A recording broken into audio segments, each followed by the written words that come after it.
ఆదిత్యాయ సోమాయ మంగళాయ బుధాయ చ గురుశుక్ర శనిభ్యశ్చ రాహవే కేతువే నమః. ఓం శ్రీ గణేశ శారద మాతృశ్రీ గురుభ్యో నమః. మిత్రులారా, ఈరోజు మనం ఏప్రిల్ 2026 వృశ్చిక రాశి వారి గోచార ఫలాలు ఎలా ఉన్నాయో తెలుసుకోబోతున్నాం. వృశ్చిక రాశి అంటే విశాఖ 4వ పాదం వారు, అనురాధ 1, 2, 3, 4 పాదాల వారు, జ్యేష్ఠ 1, 2, 3, 4 పాదాల వారు, వీళ్ళతో ఈ 9 పాదాల వారు కూడా వృశ్చిక రాశి కిందకి వస్తారనమాట.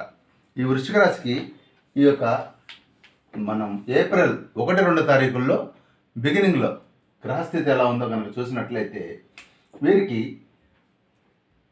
లగ్నం నుంచి చతుర్థ స్థానంలో రాహువు, బుధుడు, కుజుడు ఉన్నారు.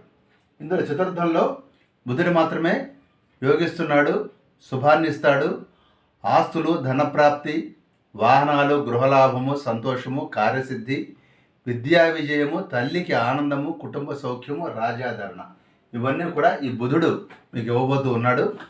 అదే సమయంలో మరో పక్కన కేతువు తామ్రముద్రిగా 10లో ఉన్నప్పటికీ కేతువు శుభాన్ని, సౌఖ్యాన్ని, ధనలాభాన్ని, సత్కార ఆచరణని ఇస్తాడు. అదేవిధంగా పనుల్లో ఆటంకాలు, వ్యాపారంలో నష్టాలు కూడా ఇచ్చే అవకాశం ఈ కేతువు కారణంగా కొంత ఉంది. వీళ్ళిద్దరిని పక్కన పెడితే శని, గురువు సంగతి చూద్దాం. ఈ శని, గురువు, శని పంచమంలో ఉన్నాడు, అదేవిధంగా గురువు అష్టమంలో ఉన్నాడు. నిజానికి వీరిద్దరు యోగకారకులు కాదు మామూలుగా. ఎందుకంటే శని ధనవ్యయానికి, సందిగ్ధతకి, అనారోగ్యానికి, కార్యనాశనానికి, సంతానం వలన ఖర్చులు, ఓకే, అదేవిధంగా కుటుంబానికి దూరంగా ఉండటము, ఇలాంటివన్నీ కూడా వ్యాపార నష్టం, ఇలాంటివన్నీ కూడా శని సూచిస్తూ ఉన్నాడు. మరో పక్కన గురువు కూడాను అష్టమంలో ఉన్నందువల్ల ధన నష్టం కానివ్వండి, అదేవిధంగా ప్రయాణాల ఇబ్బందులు, నీరసము, చోరభయము, రాజభయము, సంతానంతో సమస్యలు, అదేవిధంగా మనకి ఉన్నతాధికారుల అసంతృప్తి, మీ బాసులు మిమ్మల్ని తీవ్రంగా విమర్శిస్తూ ఉండటం, వాహనాల్లో సమస్యలు, ఇవన్నీ గురువు కారణంగా జరగాలి.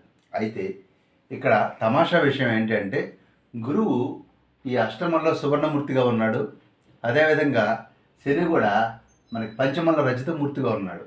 సో వీళ్ళిద్దరూ నెగిటివ్గా కనపడుతూ ఉన్నప్పటికీ ప్లేస్మెంట్ ద్వారా వీరు రజితమూర్తిగాను, అదేవిధంగా గురువు సువర్ణమూర్తిగాను ఉన్న సందర్భంలో ఈ నెగిటివ్స్ని వాళ్ళు కొంత నల్లిఫై చేయడం జరుగుతుంది. అంటే ఈ యొక్క బాసెస్ వల్ల కొన్ని ఇన్సల్టివ్ కానీ లేకపోతే ఇబ్బందులు కానీ ఉన్నా కానీ అదే టైంలో మళ్ళీ గౌరవాన్ని పొందటము, లేదా కాన్ఫిడెన్స్ తగ్గినట్టుగా కనపడటం కానీ కాన్ఫిడెన్స్ కలగటము, అదేవిధంగా కొంచెం చిన్న చిన్న వ్యాధులు వచ్చినప్పుడు కూడా సర్దుబాటు చేసుకోవటం, సంతానానికి కూడా తిరిగి అనుకూలమైన వాతావరణం ఏర్పడటం, ఇవన్నీ కూడా ఈ శని గురువుల కారణంగా జరుగుతుంది.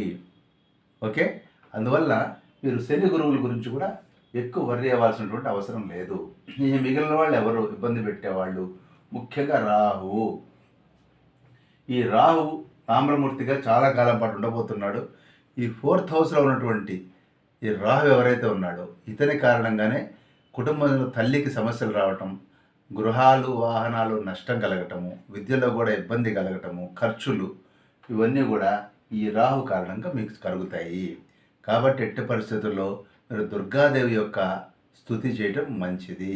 4th హౌస్లో ఉన్నటువంటి రాహువు ముఖ్యంగా ఇంకా చెప్పాలంటే దుర్గాదేవిని పూజించడమే కాకుండా మీకు యోగా, మెడిటేషన్ లాంటివి, ఎస్పెషల్లీ యోగా మీరు చేయటం రాహుకి చాలా మంచిది.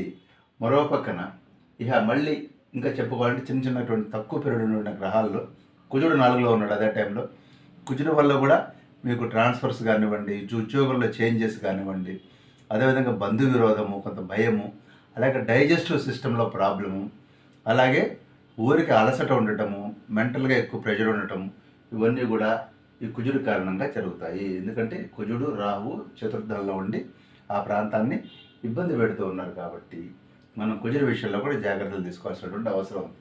మోరోవరు ఈ నెలంతా కూడా ఈ కుజుడు కానివ్వండి, ఈ రాహు కానివ్వండి, అదేవిధంగా శుక్రుడు కానివ్వండి, వీళ్ళు ముగ్గురు, కుజుడు, రాహు, అదేవిధంగా శుక్రుడు, వీళ్ళ ముగ్గురు, ఓకే, అస్సలు నెలంతా మీకు ఎక్కడ కలిసి రావట్లేదు. కుజుడు, రాహువు, శుక్రుడు. సో శుక్రుడు అంటే అమ్మవారు దుర్గా, లక్ష్మి, వీళ్ళని పూజించండి. ఎందుకంటే రాహు, శుక్రుడు ఇద్దరు ప్రాబ్లం ఉంది కాబట్టి. అదేవిధంగా కుజుడు సుబ్రహ్మణ్యేశ్వర స్వామి. సో సుబ్రహ్మణ్యేశ్వర స్వామిని, లక్ష్మీదేవిని, దుర్గాదేవిని కనుక ప్రార్థించినట్లయితే అసలు ఈ నెలలో ఏమాత్రం అనుకూలంగా లేనటువంటి కుజుడు, రాహువు, శుక్రుడు వీళ్ళు ముగ్గురు కూడా కొంత శాంతించేటువంటి అవకాశం ఉంది.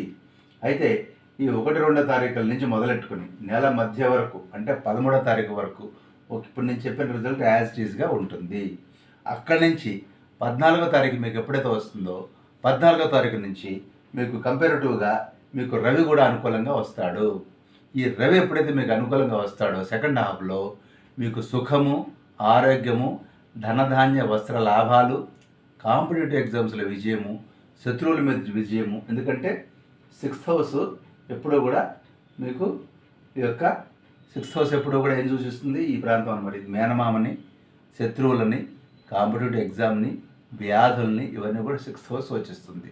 కాబట్టి ఇప్పుడు ఆ 6th హౌస్లోకి రవి చాలా అనుకూలంగా ఉంటాడు కాబట్టి మీకు సమస్యల నుంచి కాస్త ఉపశమనం కలగటము, కుటుంబ సౌఖ్యము, కుటుంబంలో అభివృద్ధి, అదేవిధంగా మీకు పురాణ కాలక్షేపాలు లాంటివి కూడా ఈ యొక్క రవి ఇక్కడి నుంచి ఇక్కడికి మూవ్ అయిన సందర్భంలో సెకండ్ హాఫ్ ఆఫ్ ది మంత్లో ఇస్తాడు. ఓవరాల్గా కనుక చూసుకున్నట్లయితే మొదటి హాఫ్ కంటే కూడా రెండో హాఫ్లో ఎస్పెషల్లీ 14వ తారీఖు నుంచి వృశ్చిక రాశి వారికి ఏప్రిల్ నెల మరింత అనుకూలంగా ఉండబోతుంది మొదటి హాఫ్ కంటే. సో నేను ఇందాక చెప్పినట్లుగా లక్ష్మీ, దుర్గా, అదేవిధంగా సుబ్రహ్మణ్యేశ్వర స్వామి యొక్క ఆరాధన వీరికి మంచి చేస్తుంది.